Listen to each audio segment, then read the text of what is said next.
നമസ്കാരം. മലയാളി വാർത്തയിലേക്ക് സ്വാഗതം. സ്വന്തം സ്വാർത്ഥ താല്പര്യങ്ങൾക്ക് വേണ്ടി ഏറ്റവും അടുത്തുള്ളവരെ, അതിപ്പോൾ രക്തബന്ധമാണെങ്കിൽ പോലും അതിക്രൂരമായി അവരെ കൊലപ്പെടുത്താൻ യാതൊരു മടിയുമില്ലാത്ത ഒരു സമൂഹത്തിലാണ് ഇന്ന് നമ്മൾ ജീവിക്കുന്നത്. പല വാർത്തകൾ വരുമ്പോഴും നമ്മൾ അത് കാണുന്നതാണ്, നേരിട്ട് കേൾക്കുന്നതാണ്.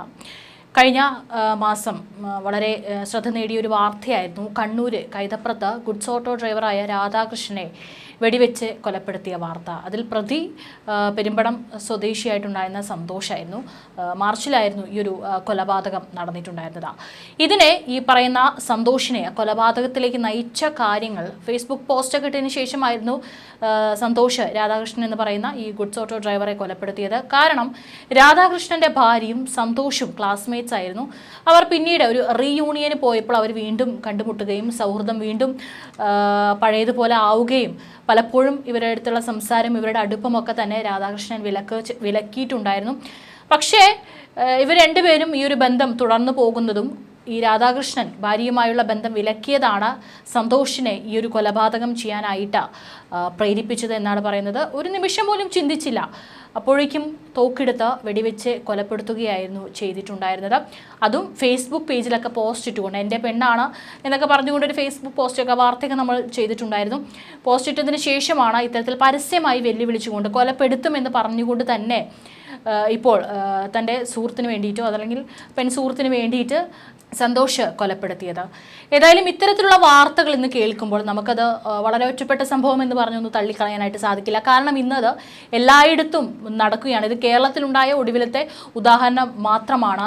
ഇത്തരത്തിൽ കാമുകൻ്റെ കൂടെ ജീവിക്കാൻ മക്കളെ കൊലപ്പെടുത്തി അവരുടെ കൂടെ ഇറങ്ങിപ്പോകുന്ന അമ്മമാരുടെ വാർത്തകൾ നമ്മൾ കണ്ടിട്ടുണ്ട്.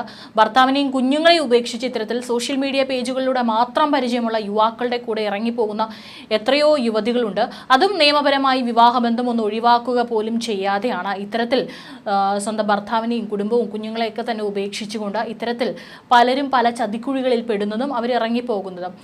ഏതായാലും ഇപ്പോഴിതാ സ്കൂൾ റീയൂണിയനിൽ വീണ്ടും കണ്ടുമുട്ടിയ മുൻ കാമുകനൊപ്പം ജീവിക്കാൻ സ്വന്തം മക്കളെ കൊലപ്പെടുത്തിയ അധ്യാപികയായിട്ടുള്ളൊരു യുവതി അറസ്റ്റിലായിരിക്കുകയാണ്. സംഭവം നടക്കുന്നത് തെലങ്കാനയിലാണ്. തെലങ്കാനയിലെ സംഘറെഡ്ഡിയിലാണ് നാടിന് നടുക്കിയ ഒരു സംഭവം ഉണ്ടായിരിക്കുന്നത്. ഇതിപ്പോൾ തെലങ്കാനയിലാണെങ്കിലും കേരളത്തിലാണെങ്കിലും ഇത്തരത്തിലുള്ള സംഭവങ്ങൾ ഉണ്ടാകുന്നുണ്ട് എന്നുള്ളതാണ്.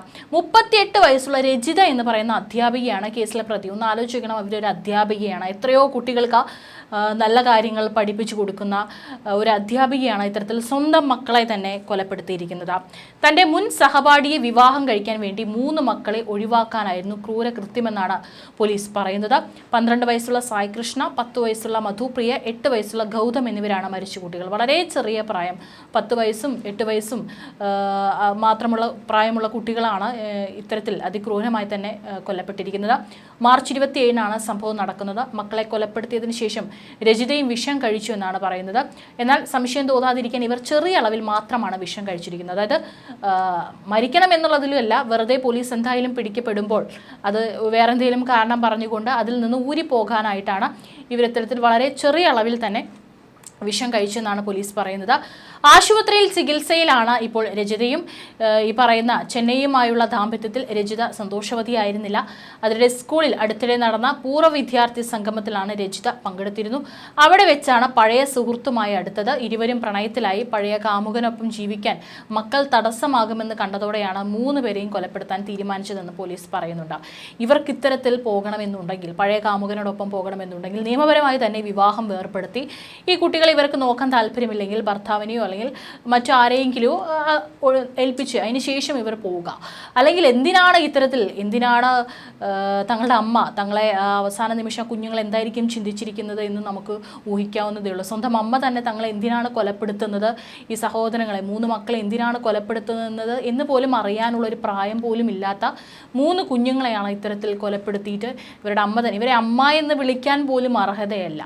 ഒരു സ്ത്രീ പ്രസവിച്ചു എന്ന് കരുതി അവർ ഒരിക്കലും അമ്മയാവുന്നില്ല. അത് അവരുടെ കർമ്മം കൊണ്ട് മാത്രമാണ് അവർ അമ്മയാകുന്നത്. ഏതായാലും അത്തരത്തിൽ കാമുകൻ്റെയോടൊപ്പം പോകാൻ മക്കൾ തടസ്സമാകുമെന്ന് കണ്ടതോടെയാണ് 3 പേരെയും കൊലപ്പെടുത്താൻ തീരുമാനിച്ചതെന്നാണ് പോലീസ് പറയുന്നത്. കേസിന്റെ തുടക്കത്തിൽ ഭർത്താവിനെയായിരുന്നു സംശയം. കാരണം രജിത വിഷം കഴിച്ചിട്ടുണ്ടായിരുന്നു. അതുകൊണ്ട് ഭർത്താവ് ഇനി അത്തരത്തിൽ എന്തെങ്കിലും ചെയ്തതാ എന്നാണ് സംശയമുണ്ടായിരുന്നത്.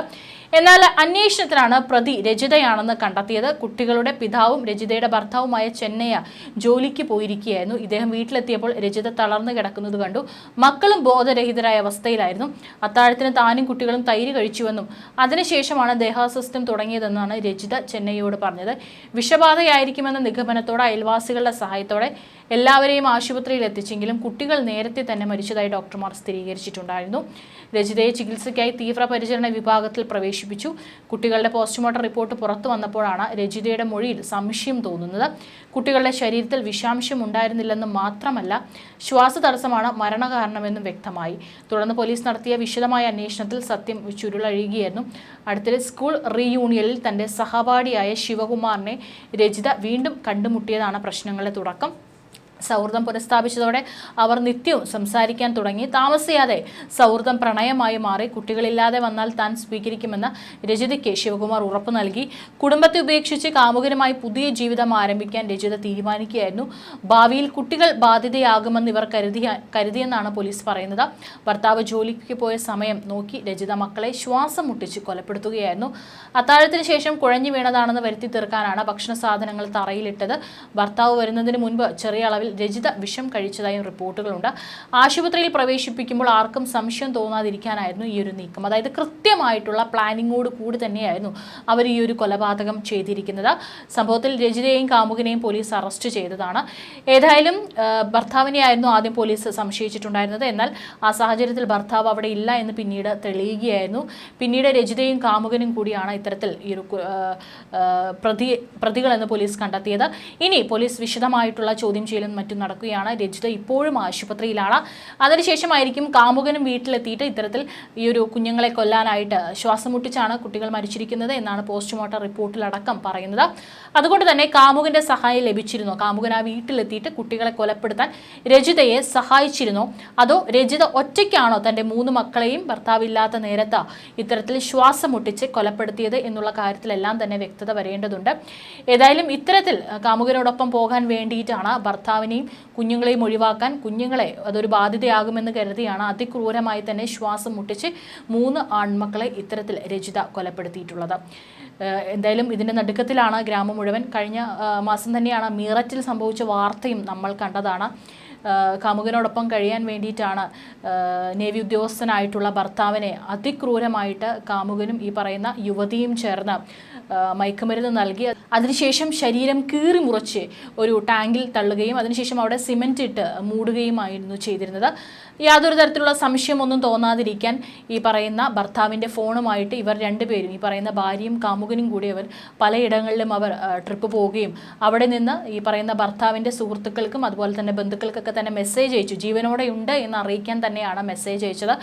ഇവരും അതുകൊണ്ട് തന്നെ ആദ്യ ദിവസങ്ങളിലൊന്നും തന്നെ യാതൊരു തരത്തിലുള്ള സംശയം ബന്ധുക്കൾക്കും വീട്ടുകാർക്കും ഒന്നും തോന്നിയില്ല.